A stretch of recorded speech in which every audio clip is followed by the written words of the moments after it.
అలాంటి హంస నడకలో వెళ్ళాలి. మీ అందరికీ తెలుసు హంస నడక ఎలా ఉంటుందో. ఒక పాట కూడా ఉంది, ఏదో ఒక అద్భుతమైనటువంటి కవి రాశాడు. ఆ పాట గురించి ఇప్పుడు మనకెందుకు తెలియదు కానీ ఎందుకంటే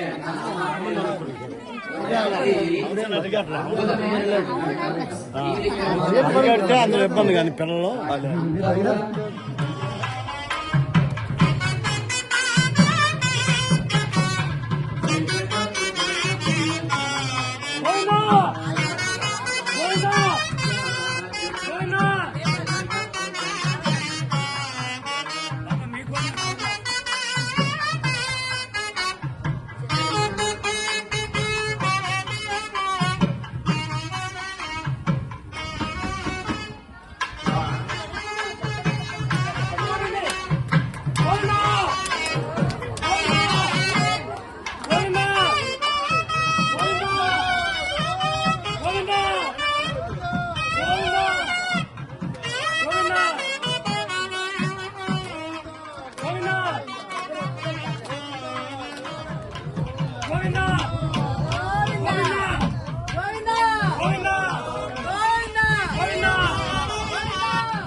కాబట్టి మీరు అవేవో చెప్తే ఆ లెక్కలు కూడా చెప్తే మేమేదో బాధపడి మేము అప్పు తెచ్చుకోవాలో ఏదో బాధపడతాం.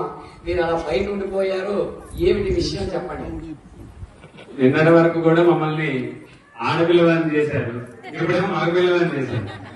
ఎంతైనా మాయావి మీరు. ఆయన పేరు పార్థ సారథండి, అంటే అర్జున్ని తోలేనటువంటి వారు, అంటే కృష్ణ భగవానుడితో సమానం. ఆ రూపం గాని, ఆ లావణ్యం గాని, ఆ మాటలు గాని అంతా మాయ ఆయన. అయితే సరే, దేనికైనా మేము సంసిద్ధమే. అమ్మవారైనా అయ్యవారైనా మాకు రెండు కళ్ళు దాని వాళ్ళే. అయితే ఈనాడు స్వామివారి పక్షాన మాకు ఇచ్చారు, చాలా సంతోషం. అయితే మా స్వామి అలవైకుంఠపురంలో ఉన్నటువంటి పరమాత్మ గజేంద్రుణ్ణి రక్షించడానికి స్వామి ఒకనాడు వెళ్ళాడు. తిరిగించెప్పడు శంఖచక్రములు చేజేయు సంధింపడు. ఎవ్వరికీ చెప్పకుండా మా స్వామి భక్తాగ్రగణ్యుడు, భక్తుల యొక్క హృదయాంతరాలలో కొలువై తీరైనటువంటి వాడు మా స్వామి శ్రీహరి. మా స్వామి లేకపోతే ఎక్కడ కార్యక్రమాలు, ఎక్కడ క్రీడలు అక్కడ ఆగిపోతాయి, ఎక్కడ ఏ పని కూడా జరగదు.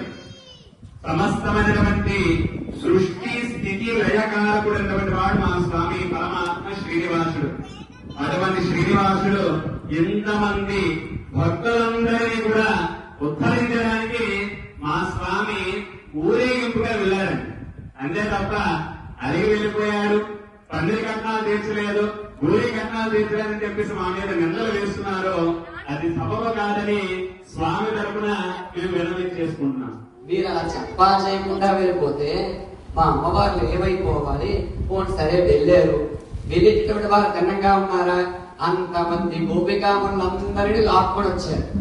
ఇప్పుడు మీరు వాళ్ళతో ఉంటారా, మాతో ఉంటారా? ఏమిటి విషయం, వ్యవహారం, ఈ పద్ధతి ఏమిటి? ఆనాడు ద్వాపరయుగంలో 16,000 మంది గోపికలతో ఉన్నారు, వాళ్ళ సంతోషం. అలాగే రామావతారంలో, త్రేతాయుగంలో రామావతారంలో కోతితో కోతులు మూకతో ఆడుకున్నారు, సరే వదిలేశాం. ఈ కలియుగంలో భక్త సంరక్షణార్థం వెంకటేశ్వర స్వామి కొండ మీద ఉన్నారు, సంతోషమే. కానీ ఇంకా మమ్మల్ని పరీక్షించడం కోసం కింద ఉంచారు మమ్మల్ని. ఎన్నాళ్ళని ఈ విరాసలు పడతాం? మాకేమైనా మోక్షం ఇస్తారా? చెప్పా చేయకుండా వెళ్ళిపోతే మేము ఖాళీగా ఉన్నామనుకున్నారా? లేకపోతే పనేది లేదనుకున్నారా? ఇంట్లో వంట మార్పు ఏం చేసుకోకర్లేదా? ఎప్పుడు వెళ్తారో తెలియదు, ఎప్పుడు వస్తారో తెలియదు, ఎక్కడికి వెళ్తారో తెలియదు, ఏం చేస్తారో తెలియదు, ఏమి చెప్పరు. ఏమి